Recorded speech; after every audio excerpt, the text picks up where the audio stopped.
আপনারা কি জানেন কলকাতায় রয়েছে এমন একটি মিউজিয়াম যেখানে সংরক্ষিত করা হয় নানা রকম মূল্যবান ঐতিহাসিক জিনিসপত্র?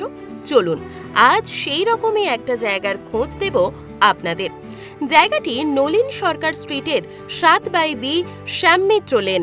বাড়িটির নাম উষালয়। বুধ এবং শুক্রবার সকাল 11টা থেকে 1টার মধ্যে আপনি চলে যেতে পারেন সেখানে। অনেক মানুষ ইতিহাসকে বাঁচিয়ে রাখতে ভালোবাসেন, অতীতকে ভুলতে চান না। এমন অনেকে আছেন যারা বহু প্রাচীন জিনিসপত্র সংগ্রহ করে গচ্ছিত করেন নিজের কাছে। সেই রকম একজন মানুষ বা প্রত্নতাত্ত্বিক হলেন সুশীল কুমার চ্যাটার্জি ওরফে নকুবাবু। তার এই শখের কাজ তিনি শুরু করেছিলেন ছোটবেলায়।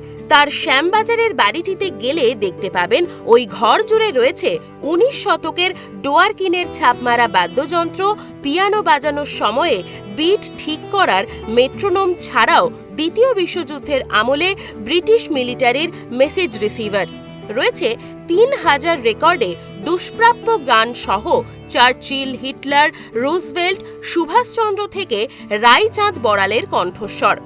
আদি যুগ থেকে এখনো পর্যন্ত রেডিওর যাবতীয় ভাল্ব রয়েছে তার ওই ঘর জুড়ে।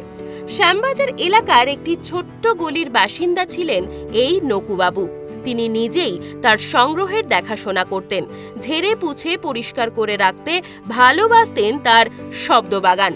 তিনি তার কিশোর বয়সে খেলার ছলে যন্ত্রের বিভিন্ন টুকরো জোগাড় করে ঘরেই ইলেকট্রোগ্রাম তৈরি করতেন। বিশ্বযুদ্ধের সময় ব্রিটিশ সরকারের নিষেধাজ্ঞা তোয়াক্কা না করে রেডিওর অ্যান্টেনায় ভাল্ব বসিয়ে নানা চেষ্টায় নেতাজির কণ্ঠস্বর শুনতেন তিনি। বিএসসি পাশ করার পর জীবনভর সিনেমা হলে অ্যাম্প্লিফায়ার বসানো থেকে শব্দ প্রযুক্তি নিয়েই মেতেছিলেন। প্রবীণ বয়সেও মেতে থাকতেন পুরনো যুগের সাবেকিয়ানায়। আধুনিক যুগের ডিজিটাল শব্দ তার মনে দাগ কাটত না কোনোদিন।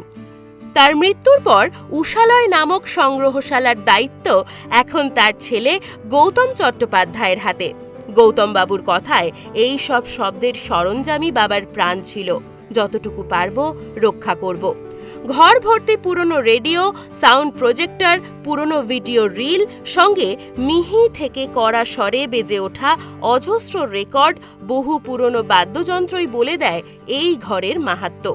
তবে এটি মিউজিয়াম হলেও এখানে ওই তথাকথিত টিকিট কাটার রীতি একেবারেই নেই। বর্তমানে বাড়িটিতে রয়েছে 2টি ঘর। একটি ঘরের নাম অতীতের আশ্রয় এবং আরেকটি ঘরের নাম মরুদ্যানে যাযাবর। অতীতের আশ্রয় ঘরটিতে রয়েছে সুশীল কুমার চ্যাটার্জি সংগৃহীত সব ধরনের কালেকশন এবং মরুদ্যানে যাযাবর ঘরটিতে রয়েছে গৌতম চট্টোপাধ্যায়ের সংগ্রহ করা জিনিসপত্র। গৌতমবাবু নিজেও একজন প্রত্নতাত্ত্বিক। তিনি আজও তার সংগ্রহ এবং সংরক্ষণের মাধ্যমে তার বাবার সংগ্রহশালার ঐতিহ্যকে বহন করে নিয়ে চলেছে।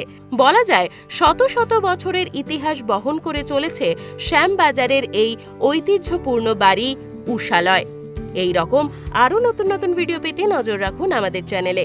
পাশে থাকা বেল আইকনটি ক্লিক করতে ভুলবেন না।